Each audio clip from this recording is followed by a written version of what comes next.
Okay, this is a BMW M4 CSL key. Looks no different than any other BMW key, but what it slots into is quite different.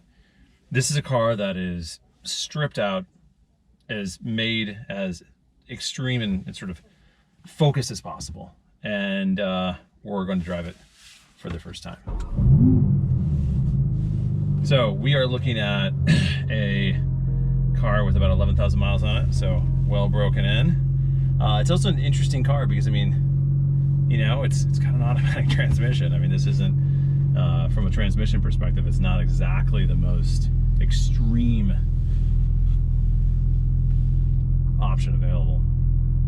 But, so it creeps like an automatic, it sort of drives like an automatic in a lot of ways, but it is extraordinarily focused as a car. We're CSL. This is a car that in a lot of ways is the pinnacle of the M brand, or, you know, kind of a successor, if you will, to the E46 M3 CSL, or even the 3-liter CSL that kind of started it all in the early 70s. Of course, this is a modern interpretation of it. So, as I mentioned, we're driving an automatic transmission here, but I'm also in this incredible carbon fiber bucket race seat. This is a different seat than you see in other BMW M products. This is not a standard seat. The steering wheel is clad in Alcantara. Sound deadening has been stripped out. Other weight-saving measures have been applied. There are no rear seats in this car. There's also no roll cage because we're in the United States. But there is otherwise an enormous amount of engineering thought capital has gone into making this car as focused as possible. So what does that do for the ride? Well, I'm driving this for the first time. So I just hit start and I just drove away. And right now, it feels like an M4. It doesn't feel really a whole lot different as I just take off. So, you know, if you are thinking of this car as, wow, you know, this is so raw, so rauncous, like I can only drive it maybe to and from the track. So far, not the case at all. There's been, I think it's interesting because you look at like the M3 CSL, and oftentimes the critique at the time was, man, that transmission is just hardly usable unless you're going full tilt. Here we have something very, very different. Obviously, it's 15 years on, so we're actually more than that, damn near 20. So you've got a very, very different experience ahead of you. Like I said, I'm creeping in. Let's go to My Modes real quick, and let's just set this thing up. So we're gonna go to, just for fun, we'll just go sport all the way down. M traction, I'm gonna keep it as is. Shifting, let's go ahead and take that up a notch. We've got, we can put auto hold on in the M4 CSL, by the way. Yeah, this is, like I mentioned, I mean, this is a car that has some sort of fundamentally different mechanicals here than you might expect. I mean, you look at like the Porsche GT3, it has a uniquely developed dual clutch transmission for its automatic, of course. It's got a lot of sort of unique qualities to it. You know, BMW is doing something a little different here. They're trying to take some off-the-shelf parts from the M division and create something that is special, but at the same time is very usable. So let's see, I've been warned about the splitter. We're gonna take it slow and yes. Okay, so where it differs is immediately you feel the power. So you have a fair amount of extra power, which you'll see on this screen somewhere around here.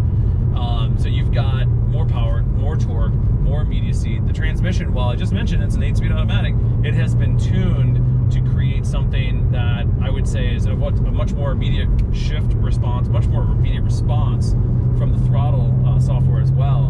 And then of course you've got refined suspension, which creates again more immediacy when it comes to the actual steering. And you know, modern BMWs don't have an enormous amount of steering feel, if you will. This one does. So we've got a car that does, realistically, it feels different. This is interesting. So we're at the Pines to Palms Highway, just outside of Coachella in California, Southern California, and it's a pretty famous road in that it's just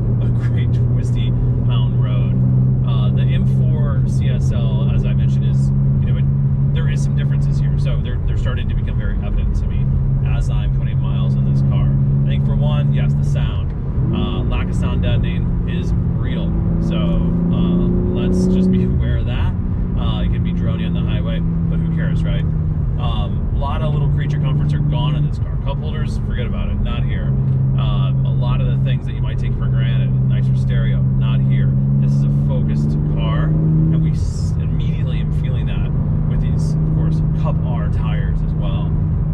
Carbon ceramic brakes, and this is a big car, but there's some delicacy here. The weight is not insubstantial, but it is the lightest M4 by far, and for the capability, incredibly impressive. Gears are popping, downshift into fourth, and you know, the great thing about this transmission is there is a seamlessness to these shifts, especially when you're downshifting and higher revs, which you wouldn't expect from a torque converting automatic. That's what this is. But BMW and ZF have honed this thing over time to the point that it's solid. Wow, that's a big sheer cliff over there. This is a really, really impressive M4. I mean, you know, the thing that's interesting to me is there's a level of sophistication here that this is not a raw track weapon. This is a well honed machine that is just incredibly capable. I mean,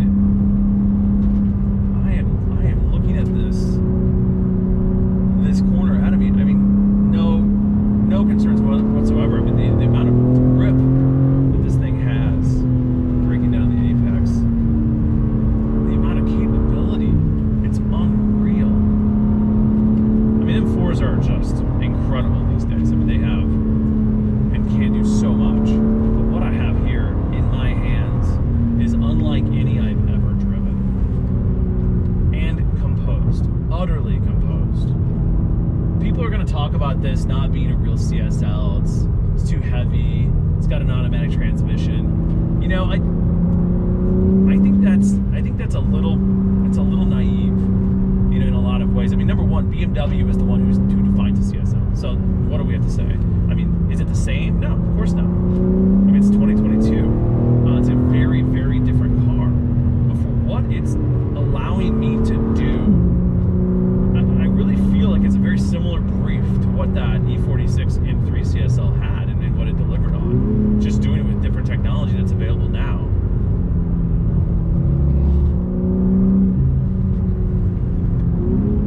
And in the third, we got a hairprint. Wow. Yeah, people talk about this engine not being that interesting from a sound perspective. I don't know if I agree entirely, but you know, it's not a GT3. There's no question about that. I mean, this is a twin turbo inline six. I think it just inherently isn't going to have the mechanical purity of that car. But for what this is, what it does, what it delivers on, I mean, exceptional work. This is exceptional from an engineering perspective, from a packaging perspective. You can debate the stickers, you can debate the wheels, you can debate the price, you can debate these things, but I think driving it and experiencing what it can do on these type of roads, and to me, that's the end of the argument. This is an exceptional M car, immediately one of the best I've ever driven. Kudos to BMW. This is an exceptional M car, and it deserves the CSL name as much as I think many out there will look at this and question how it relates to what came before it. In 2022, I think what we have here is the ultimate M car.